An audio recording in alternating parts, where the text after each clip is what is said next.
Hey, this is Peter Dankelson from Pete's Diary, and Gary Moore is who I'm going to be talking about on this week's episode of Influences and Inspiration.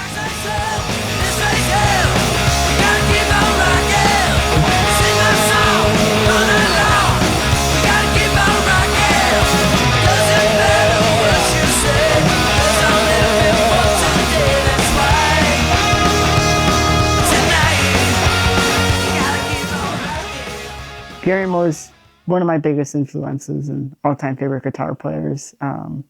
He just, the way he blended the hard rock licks with the kind of blues band, with the horns and all of that.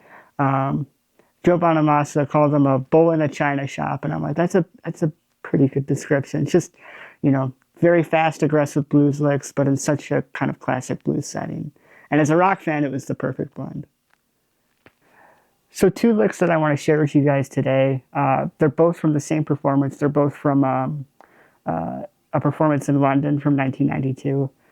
Phenomenal concert, but the performances, the first lick is from the song Oh Pretty Woman, and then the second one is from Stop Messing Around. So here's the first clip for you. This is from Gary's performance of Oh Pretty Woman. So the main part that I want to show you guys, funnily enough, it really isn't that main fast lick that you hear at the beginning.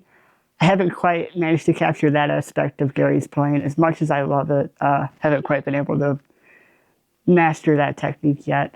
But really, it's that the main thing that I want to show you guys is the... So really, it's not too complicated, but the way that it works, with the pentatonic boxes, it's a good way because it covers three of them and just kind of a pretty quick, sweep.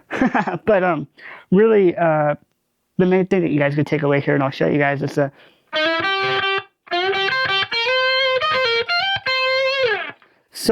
it's kind of your classic bluesy lick with a bend on the 10th fret, with the B and E string, back to the B on the 8th fret. And then you're going to slide from 11 to 13 on the B string. And then you're going to hit the 11th on the E string. And then you're going to do a hammer on and pull out from 11 to 13 on the B.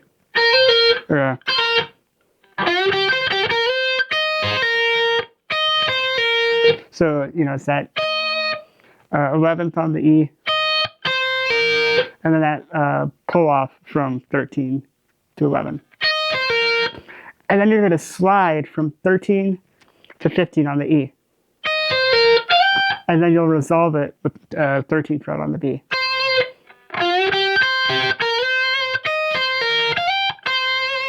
The reason why this lick is really cool is because it covers three of the boxes right in that lick. So check it out. You have box one, right? And then, sliding into that 13th fret on the B, you're in box two. You can do your...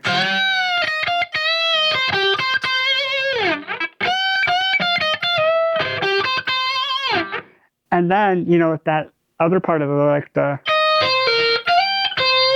now you're in your kind of B King major box. So it's three kind of, boxes that you're hitting right in that one lick.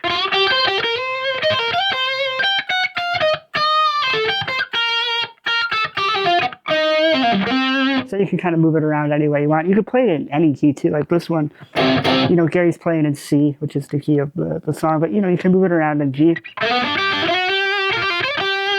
could do it in A. E. You can move it around any way you want. But yeah, really that's just kind of the main thing you can kind of take away there. You can kind of move around in those boxes, and you can kind of stop anywhere you want and kind of jam it too. And actually, kind of a little bonus thing, I didn't pick up on this for a long time, but I actually heard the same thing, kind of the same lick. And it's funny too, because this lick is one of just kind of one of those habits that I caught Gary doing. Because he, like, if you listen to a lot of stuff, he plays that lick in a lot of songs.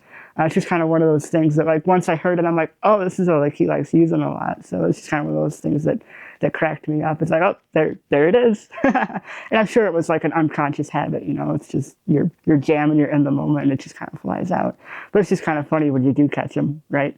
But I actually heard the same exact lick in Manic Depression from Hendrix. So I was listening to that song one day and I just went, wait a minute, is this where he got that? So it's kind of one of those hilarious moments of hearing your influences influence while also being influenced by that influence. So I mean, yeah, Hendrix did that in Manic Depression. So I guess this could be a 2-for-1 here. You got a Hendrix lick and a Gary Moore lick. In Manic Depression, he kind of does it in A, I'm pretty sure. Yeah, so yeah, it's pretty cool. It's fun to kind of pick up on that and catch it too. So yeah, that's a look at that lick. You know, it's like I said, you can kind of move it around any way you want, any key, and you know, you can kind of stop it wherever you want to, depending on where you want to solo. The second lick that I want to show you guys is from Gary's cover of the Fleetwood Mac classic, "Stop Messing Around."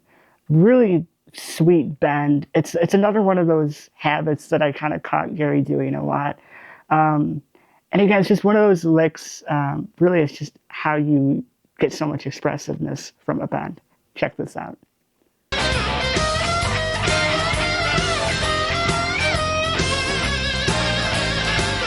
So again, this lick is in the key of C, and it's so cool because of this bend. You know, it's just, you're kind of really hanging out on that one, what is that? It's the B string on the 16th fret.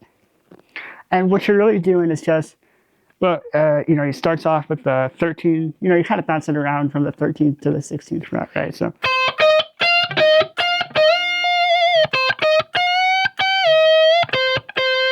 You know, you're kind of bending it up a couple steps too.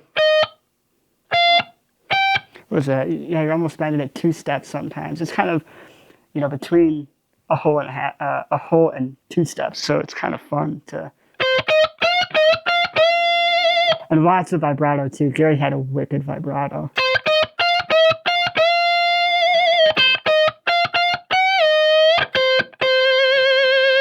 So it's just kind of fooling around with that. And there's so much expressiveness you can get from that too. Like, say you're just kind of jamming around with a, you know, I kind of think of "Stop Messing Around," you know, he'll do something like a.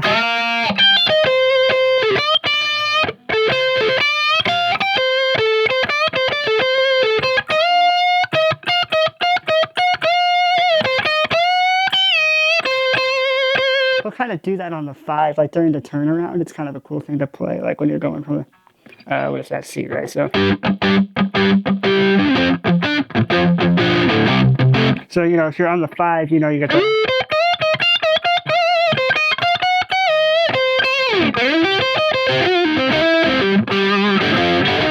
You know, he'll kind of mess around with that. So it's kind of a cool lick.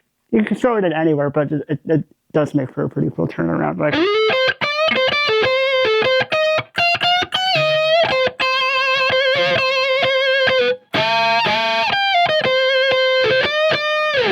So yeah, actually, I'm going to throw in a little bit of a bonus thing here too, that you hear Gary do all the time. This is just, you know, we'll stick to key of C. It took me a while to figure out, but it's just one of those habits that, you know, you kind of, that Gary did all the time that I just think is so cool. And it's those screaming bends, right? So you'll hear him do something. We'll move back to the bridge pickup, but you know, you got the. You know, you hear it in like "Oh Pretty Woman" and pretty much any solo. So basically with that bend, if you haven't played it before, you're going to hold the E and B strings, and on this we're going to do it on the 15th fret, or excuse me, 16th fret.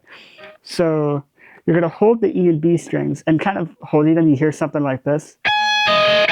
Kind of ugly, right? Not doesn't sound so great, but you're holding those 2 strings, and you're going to hit them together, and you're going to bend them at the same time. But you know, it's that tension, right? It's almost like those unison bends, right? There resolve a bit. So it's kind of a similar thing here. So you're holding those two strings and then you're bending them at the same time. It took me a little bit to figure out, but it's like once you get it, you're like, oh, this is so cool. You can kind of throw it in anywhere.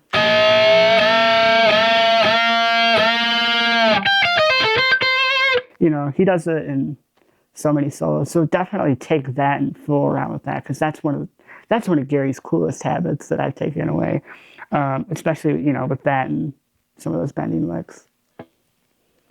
So those are two examples of some licks that I've taken away from Gary Moore. And I mean, you know, there's so much more, especially when it comes to those fast runs, which, like I said, I haven't quite mastered, but I'd love to revisit this someday and be able to break some of those speed licks down, because they're absolutely incredible. But yeah, those are just two of my favorite licks, and I hope you get a lot from it and have a lot to mess around with. Thank you guys so much for watching, and until next time, be kind and keep on rocking.